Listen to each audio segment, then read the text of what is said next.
had to learn how to get along with people out in the middle of the ocean. You couldn't just throw them overboard. The second thing is when something breaks, you can't just throw your hands up and go to the hardware store and get it. You have to be creative. You have to figure out what's the best way to move things forward. So I learned a lot of creative ways to fix things in the middle of the ocean, and also how to get along with people. So we finished the trip after about 18 months, and then I did some different jobs and decided I was going to go to school as a psychology major, and a part-time job I was better at that than I was as a psychologist. So just to be very blunt.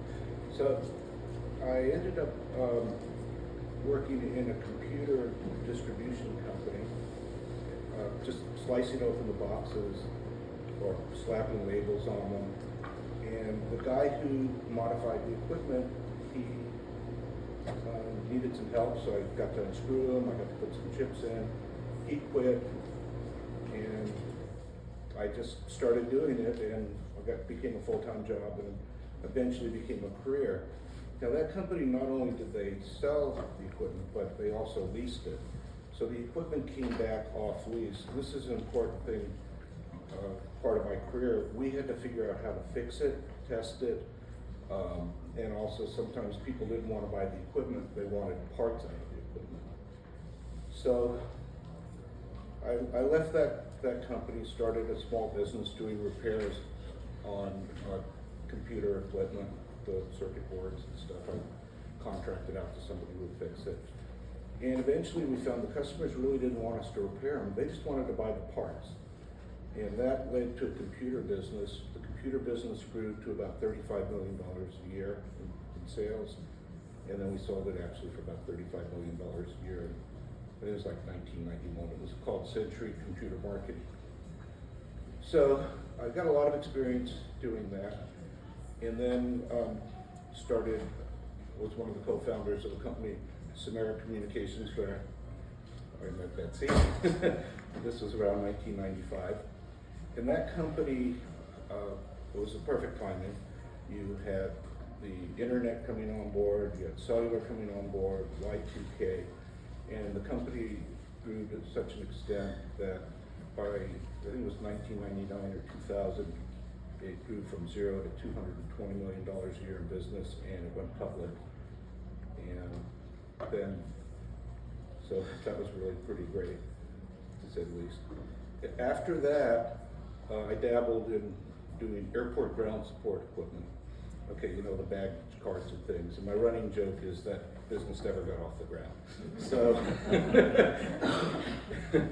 So I made a mistake in doing that business, which everybody who ever gets anywhere, I guarantee you'll make a mistake.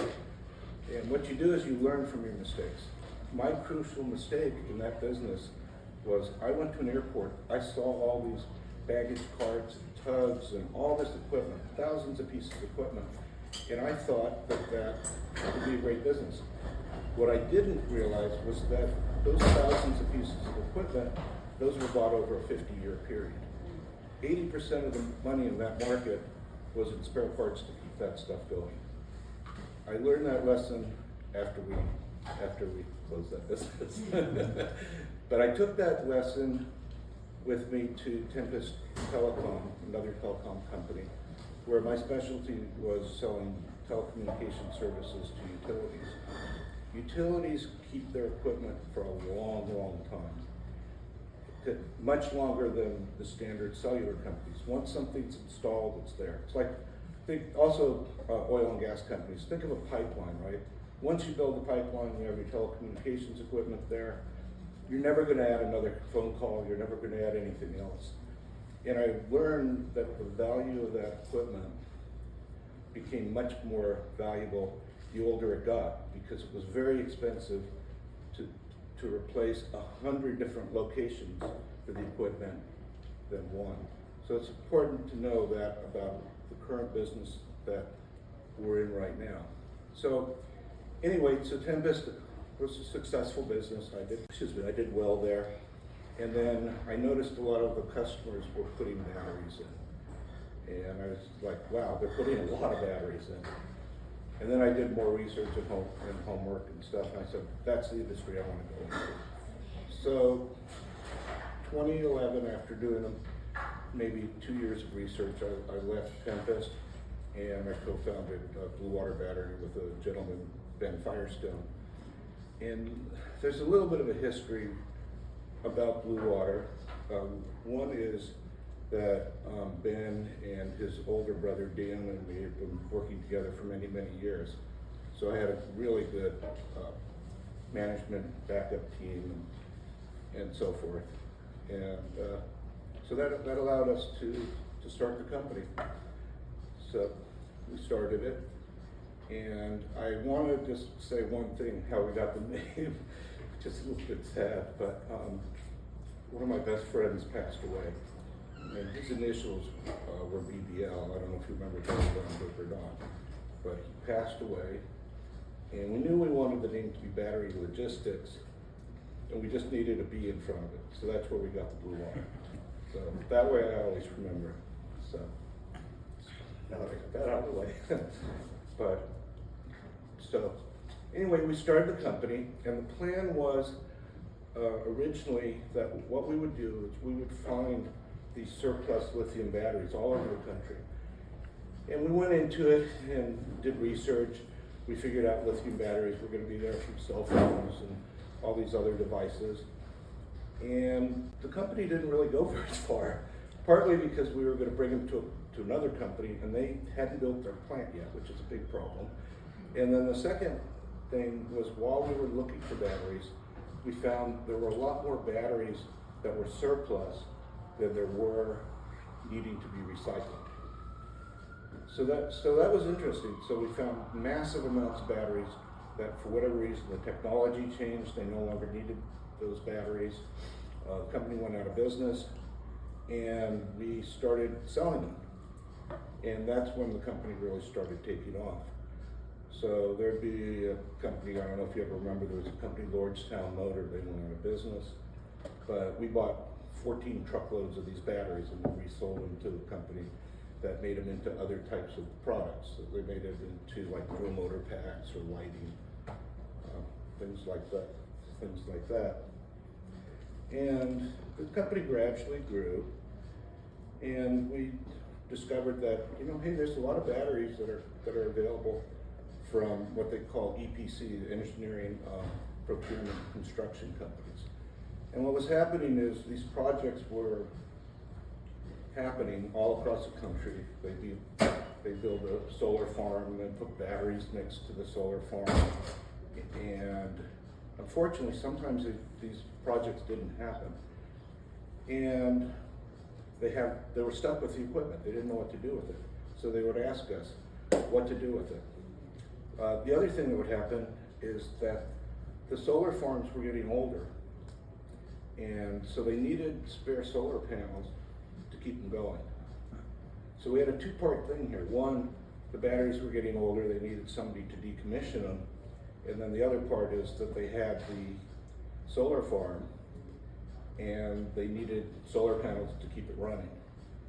So we started getting asked for solar panels. And at first I said, no, we don't do solar panels, we do batteries. So finally, after 10 times, I just said, okay, I'll do it. I'll find you some. So we went out and found it, and found the panels, shipped them. It went really smoothly and easy. And I thought, oh, well, that was a fluke. Well, turned out it wasn't. So then we got asked again, and it went smoothly. And I said, this is going to be our business. And we realized that the real business was to be in renewable energy and to support the afterlife of these projects, or the equipment that got canceled at these projects. So where that brings us to is where we are now. So there's thousands of projects that are all across the country, and there's going to be tens of thousands more that are going to be built. We don't focus on small ones like somebody's rooftop or a small little building. We do what they call commercial or utility scale. They range probably, the smallest would be maybe 1 megawatt. So if you do the math, be like 1,000 light bulbs is the equivalent of what it could produce for electricity. And up to, I mean, they're making them monstrous. They're making them, 3 gig now. It's huge, acres, miles, 100 square miles of both solar panels, batteries, all sorts of equipment. And that's our target market, is utility scale or the large commercial projects. And we branched out into instead of just doing solar panels and batteries, we now will support them if they have transformers. They have to convert the electricity that's created from the solar farm to put it into the batteries, and they use a device called an inverter. So we also do that. Inverters also break. They need spare parts, just like you need spare parts in your car. And that's where we're at right now. And we sell tens of thousands of solar panels. And we sell these big giant battery containers. I don't know if anybody's ever driven down Glen Annie. If you look to the right, heading towards the freeway, there's a large battery project there. It's a 100 megawatt battery project, and it basically you can power Goleta for about 5 hours off of that project. I think a little bit also is to understand why these battery projects and these solar projects are so valuable. And also I probably should throw in why we don't do wind projects, at least yet, but we don't think we're going to go into it. So first, we don't really do wind for several reasons. One, the turbine's way off the ground. You need special equipment, and a lot of it is mechanical. And it's a pretty developed industry. It's been around for a while, so there's a lot of people to compete with. So I don't like to compete with something that somebody's got a 25-year head start on. It's hard. It's hard to do. So that's why we don't do wind. The other issue, why the solar industry is so valuable right now and the batteries are so valuable, several reasons. One is it's the cheapest form of energy out there. You can get solar for like, whatever it is, 2 cents a kilowatt they can produce it for. The most expensive may surprise you, but it's nuclear power. That's 14 cents a kilowatt, okay? Solar, you don't have nuclear waste. Solar, your waste, basically, when you have to recycle it, is a panel that has an aluminum frame, and the inside part of it is sand. That's basically what they're made out of. So you have a lot of good environmental aspects to it, and then you also have the fact that even though it seems like a lot of space, it actually produces a lot of electricity for the size. And you can put it on top of any house, building, so it's a very valuable thing. Now batteries are needed because unfortunately the sun doesn't shine at night, so you have to store it somehow, and that's what batteries do. They also have 2 other uses. The first one is the price that people buy electricity for varies throughout the day. So you don't pay the same price at night as you do in the morning. So you put these big battery containers somewhere in a utility. Utilities don't necessarily make their electricity. They may buy it somewhere else.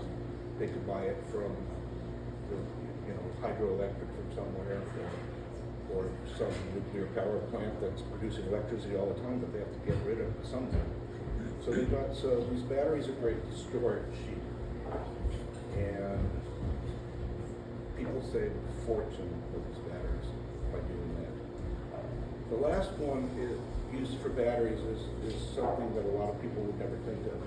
But if you have an aging grid, and you built a city in 1960 with power lines going over it, and let's say the population in that area was 5,000 people. Okay, well here you are in 2025, 2026, but anyway, who cares? What's your difference? Anyway, so here you are now in the present. Those power lines weren't designed to hold enough power. So what happens is they can bring in power and store them in the batteries for the area rather than replace all that old equipment. And so they have a third of one of the other uses for it. Okay. So a few people were asking about other things that we do. Well, because we can recycle batteries, probably want to know what we do with them, what happens to them. So two things can happen when we recycle batteries. The first thing one, thing two, is thing one is that we just recycle them. We'll bring them to a company that can recycle them. They grind them up, and that material, while we would love it to stay in the United States, it has to go overseas somewhere, because we do not have refineries in the United States. So anything that's found in the U.S., these batteries will eventually make its way over to Asia. The second, which is what we prefer to do, which is we think it's the most environmentally friendly, and also economically we find it's best for the customer and for ourselves, is the battery packs are sent to somebody, and what they do is they'll dismantle them and take the cells out, and they'll make them into a lower level product. That could be drill motor packs, could be street lighting. There's a million different little things that they can make them into. So that's what typically happens to the batteries that we decommission. And what we'll do is they'll typically do like an energy storage project, which is a big battery project. We'll hire an outside company, and they'll go in, they'll pull the batteries out, and then we'll ship them to them either to get them recycled or repurposed. Everybody following me? We're all good? It's all making sense? Okay, tell me if it's not. Okay, now, what ended up happening was, well, we were really good at decommissioning. We'd go in there and we'd pull out all of the batteries. They'd ask us to get rid of all the other equipment there, the big transformers, the containers, the metal and everything. And we got good at that.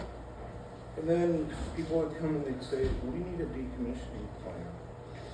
And what a decommissioning plan is, if you're building a new project, what happens is they won't issue you the permit to build it unless you have a plan that tells them what's going to happen when that project goes away. And that's very important to know, because not only because they like the plan, but they don't trust you're still going to be in business years later.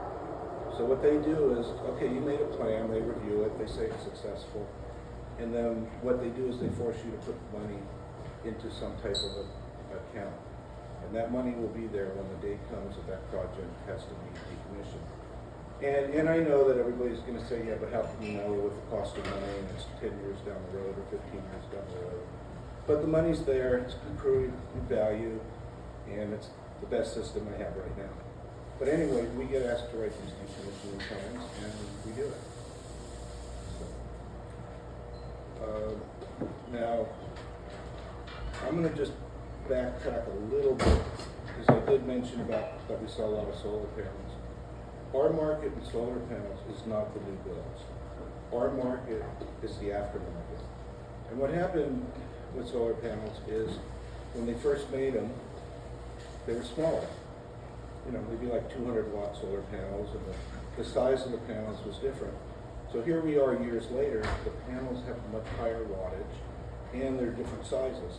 So you can't take the new panels and put them where the old ones are. It just doesn't work. So people come to us to find these older panels. And Kim over here is one of our experts at finding these older panels. And you have to realize these solar farms have tens of thousands of panels, and they need them to keep them going. So, and they actually may pay more for the older panels than the current ones that are being built that are higher wattage. So you're going to say, well, why don't they just use the new ones? You know, just replace everything and put the new ones in. And the reason is that it's not that easy. And you have to think, if you ever look at a solar farm, it's not just a panel sitting there.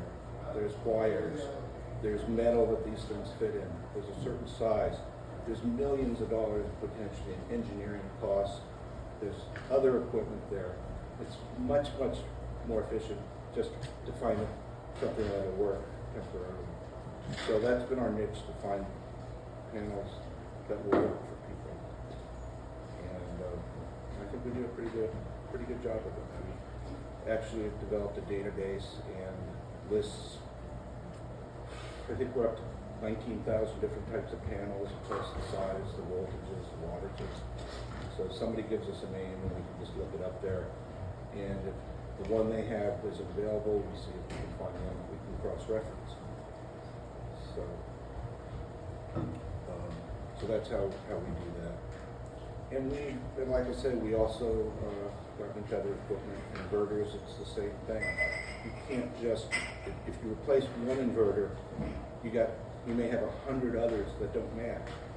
And so it's not the cost of that one inverter, it's the training involved for the person.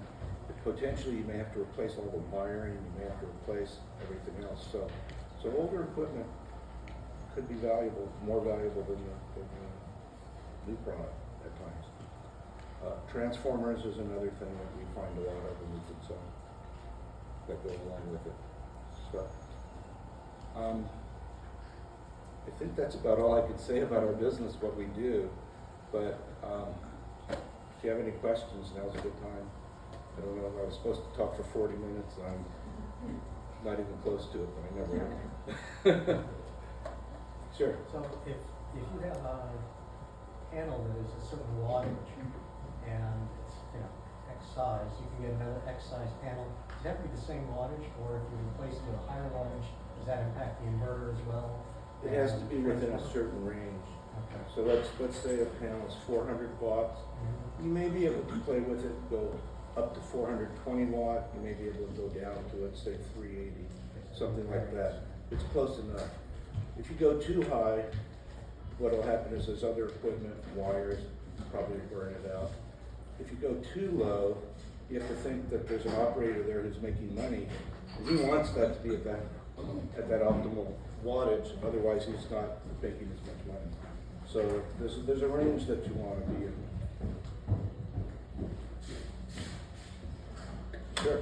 Yeah, I'm Jill Pastana. I've been working in the battery industry for the last 15 years. Okay. I'm curious, when you're looking at like the policies that are unfolding around like second life batteries, around recycling, DDR handling of batteries and so forth, like what are you paying attention to? And how, like, is that impacting that second use? Okay, that's a good question. So the answer is, when we first got into this, we wanted to do it right. We didn't want to make any mistakes. So what we did is we contracted with a hazmat consultant who keeps up on all the legal things in regards to storage, in regards to shipping batteries, those regulations. But specifically, what do we look for? Safety probably is the first thing. We don't want to be the company that you read about in the news that the batteries caught fire underneath the freeway or on a cargo ship. We know that our customers don't want to hear about that. What's the best way to protect yourself? These regulations are made for a reason. There's a reason that when you ship batteries that you put X number of pounds on a pallet. You want to make sure the leads are facing outward so they don't go in and possibly touch themselves. They're supposed to be shipped discharged to 20% or less level because the more energy that's in them, the more more chance you can have a fire. And I would love to tell you all the numbers and everything. I don't. That's why we have the other gentleman who tells us, hey, you have to package them this way. This is how you have to ship them. But it is becoming more challenging to ship batteries overseas simply because cargo containers, they don't want to have fires either. So we have to, I hope that answers your question. Yeah, somewhat, yeah. Yeah, but we don't just blindly do it, but you can't be I would say this, you can't be an expert in everything, But what you can do is find the right expert, and if you feel comfortable with it, use their expertise to tell you how to do something, or tell you can't do it. Believe me, we've had many things. He says, you can't do it this way. They want, And we actually had a situation. I don't know if you remember that there was that company. They had some batteries. They caught fire, and the cargo ship was anchored off of Alaska a few years ago, and they asked us to do some stuff. And we said, no, we're not going to do that. Well, they're out of business now. And they did things that I would not have done. They did not use the prescribed packaging material that they did. They said, oh, these batteries, they just threw them into metal drums.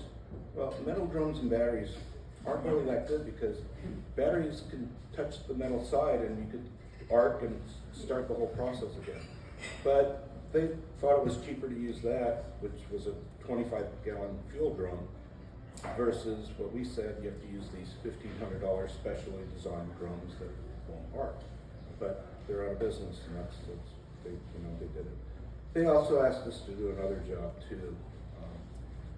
They weren't very good at packaging stuff. They were always getting accidents with their batteries on the freeway and stuff. But somebody would slam on the brakes and the freight would go all flying over. So they asked us to go in and to remove some batteries and stuff. And we said, no, we can't do that. We can't get to the batteries. They're too unstable. So they didn't. So we said, fine. Anyway, they're out of business, and I would just say, practically, we won't do things that could put us out of business or jeopardize somebody else. And my running joke in the industry is, why do you not throw your batteries into the ocean? Does anybody know why you wouldn't do it? Kim knows. Go ahead, say it. It's assault. You don't want to get arrested for salt and battery. Yeah. Very nice. So that's why we don't do it. Yeah. Which countries do you outsource the recycling to? The one that'll surprise you that we don't is China. Some of them are Malaysia, Korea, and those are probably the big ones that we use primarily. How often do you guys have a team that usually goes out there, or I can't hear that far. do you guys have a team that usually goes out there and No, oversees we it, or you talk just- to the people over the phone with the internet. It's pretty good. It's pretty good for us. We'll do online meetings. We'll talk about it. And, we're not. Nothing in Mexico? Huh? Nothing in Mexico? Well, Mexico has one of the largest lead acid refineries, and a few of them actually in Monterey, but they don't do lithium. They don't have a plant there yet. Actually, 60% of the lead acid batteries in the U.S. for your cars, they go down to Mexico right now. Which you don't want to live in Monterey, Mexico. Just because you have all the lead that's just in the air, and it's just anyway. Yeah. Do you have a favorite company that you helped find, that you, with all of your various experience over the years? Is there a favorite computers? No, but I do have a favorite employee.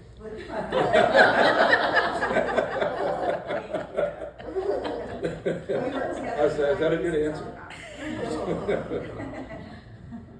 Do you think Bluewater will be as successful as some of your other ventures? Or more? So here's what I would say. Looking at the future, currently right now, that's actually a good question. Currently right now, about 1/70th of the solar power that's needed is currently installed. So when you think about that, they could potentially put 70 times more panels there, and it is by far one of the best forms of energy to get. We've got the sun all the time. It's perfect. So the business has a lot of potential to do it. Anything that's installed will potentially those companies are our customers, and potentially they'll need our service, whether they'll need parts to keep it going, or whether they're going to need it to be decommissioned and the equipment recycled. So the answer I would say is I think it could be as big as the telecom one, Samara. I think it could be 10 times as big, depending on how it goes. But I would say this, it's in its infancy right now, even though there's lots of farms and we're getting business, but it's still in its infancy. And it could grow dramatically. Whether I'll still be here, you know, where it's gonna be at 10, 20 years is another story. But I do see it as the potential. It could be massive, it could be bigger. Yeah. Has there been a bottleneck in your growth? Has there what? Been a bottleneck in your growth? Yeah, there is a bottleneck. I think every company that starts has this same bottleneck. And the bottleneck is usually the hardest part that you have is you want to take your information and your style and train other people to do it. And while it sounds, oh yeah, just bring them in and train them, it's not that easy. It's combinations. You have to have the right person, but also you have to be willing to give up control of the things that you do and trust the people. And you have to be willing to let them make a mistake. And, you know, everybody who's ever been on a job makes a mistake, and you have to know it. But that's probably our biggest bottleneck now, is finding good employees and to train them. Much more than finding equipment, computer programs, everything, just to train the people.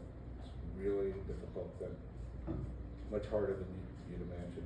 Because we're in a little bit of a unique business. You know, we don't fit your standard, you know, business 101 going to school. You know, business 101 going to school, what they say is, okay, you're a manufacturer, you sell 1,000 of your widgets, and now you're selling 10,000 of your widgets, and you're going to lower your price slightly because you're doing more volume and it's more efficient. We're the exact opposite. Our stuff was built 10 years ago. If somebody needs 1,000, the price tends to be lower because we can find 1,000, but to find the 2,000 more or the 10,000 more, our price has to go up because it's harder to find, supply and demand. And it's hard to train people. So we can't really take industry experts.